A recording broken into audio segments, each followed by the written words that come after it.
Zena, Zena, join the celebration. There'll be people there from every nation.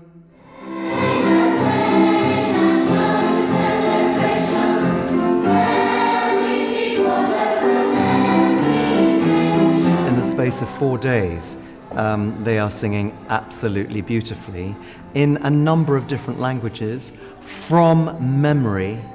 It's something quite incredible. And so my first observation that I want to reflect back to you is that you have something very special here in Chile, that you are prepared to let your children out of school to do an arts project. It's quite difficult to do that in the world at the moment. People are very worried about their children learning enough to earn a living, so they need to learn their maths and their language and their science and all the core subjects. But it's not either or. You can learn those things through music and with music.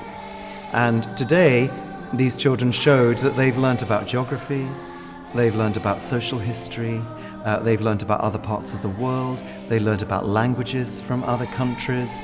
And the only way to really understand a culture is to get into the language.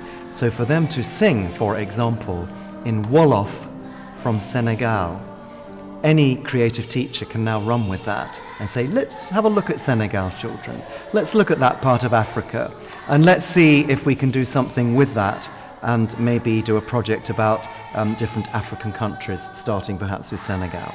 And so the project opens with the children singing beautifully, perfectly in the language of the country.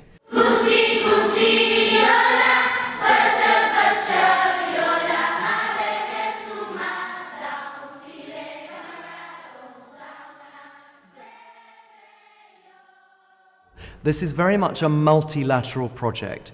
It's not one country saying to another, do it this way or do it that way. It's actually one country saying to another, we do this, what do you do? And then people can start to look at practice around the world and modify their practice, maybe reject some things, maybe think we do things a little better, we'll do it our way, thank you.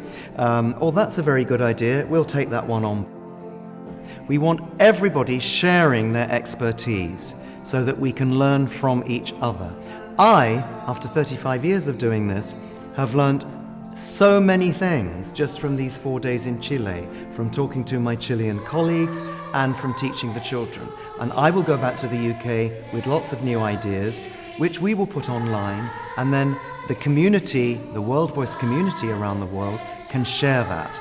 So it's the way of getting people together and sharing what they can do.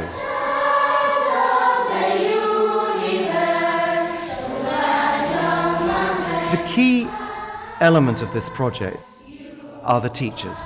The teachers are absolutely vital in this. I can't do it all myself. We have a lot of great singing people in the UK. You have a lot of great singing people in Chile. But we can't cover a place the size of Chile just with a handful of people. We need to empower the teachers and get the teachers on board so that the teachers have the skills and the will to take the project forward. So my dream for the future, and I think we're already achieving this, is to get the teachers on board, to get them to understand that it's not rocket science learning how to teach a song. You can actually teach a song even if you can't sing a note yourself, or even if you think you can't sing a note yourself. You can still teach a song. There are CDs, there are tapes, there are recordings. So there are ways of teaching singing even if you think you can't sing at all yourself. So it's trying to persuade teachers to give it a go. The other thing to say is that everybody can be taught to sing in tune. And this is not understood, but you really can teach a child who maybe has difficulty with pitch to sing in tune. You just need to give it the energy and the time, and you need a few tricks to do it.